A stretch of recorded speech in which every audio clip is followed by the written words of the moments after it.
నిన్న అబిడ్స్, అఫ్జల్గంజ్ ప్రాంతంలో డ్రగ్స్ తనిఖీలు జరిగాయి.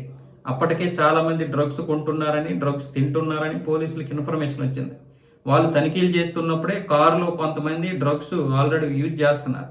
ఒకడికొకడు ఇచ్చుకుంటున్నారు. ఆ విషయాన్ని స్పష్టంగా చూసినటువంటి పోలీసులు, ఎస్ఐ, కానిస్టేబుల్ అక్కడికి వెళ్ళగానే వీళ్ళేం చేశారు, డోర్ తీయని కొట్టగానే వాడు ఎక్సలేటర్ తొక్కి వెంటనే ముందుకు వెళ్ళిపోవడంతో ఆ కారు ఎదురుగా ఉన్నటువంటి ఎస్ఐ, కానిస్టేబుల్ ఇద్దరికి తీవ్రంగా గాయాలయ్యి వెంటనే ఆసుపత్రికి తీసుకువెళ్లారు. ఇప్పుడేమొచ్చేసి వీళ్ళ మీద అబిడ్స్, అఫ్జల్గంజ్ 2 పోలీస్ స్టేషన్లో కూడా కేసు నమోదు చేశారు. ఇక్కడ ప్రభుత్వాలు చాలా వరకు తప్పు చేస్తున్నాయో ఒప్పు చేస్తున్నాయో తెలియదు కానీ డ్రగ్స్ విషయంలో డ్రగ్స్ అమ్మినవాడు నిందితుడు, డ్రగ్స్ వాడిన వాడు ఏమొచ్చేసి బాధితుడు. ఈ బాధితుడిగా ఉండడం వల్ల ప్రభుత్వాలు వీళ్ళ మీద ఎటువంటి కేసులు నమోదు చేయడం లేదు.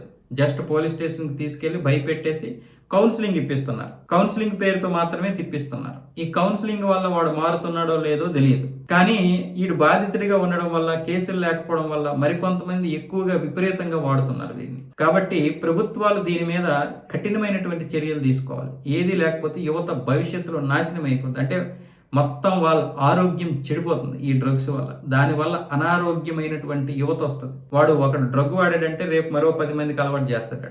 ఏమి లేదురా, జస్ట్ సిగరెట్ తాగుతావా అంతే, మందు తాగుతావా అంతే, అలాంటిదే ఇది కూడా అని వాడు సింపుల్గా చెప్పేసి అలవాటు చేస్తాడు వాడు. తర్వాత అందరి జీవితాలు నాశనం అయిపోతాయి. ఇలా ఒక్కొక్కడు మరో ఒకరికో, ఇద్దరికో, ముగ్గురికో ఇలాంటివి అలవాటు చేస్తారు. ఈరోజు డ్రగ్స్ ఈ విధంగా ఇంత విచ్చలవిడిగా రావడానికి కారణం అదే. మనం మంచిని స్ప్రెడ్ చేయం కానీ ఇలాంటి వాటిని స్ప్రెడ్ చేస్తాం. జనాలు కూడా మంచిని తీసుకోలేరు కానీ ఇలాంటి వాటికి వెంటనే అడిక్ట్ అయిపోతారు.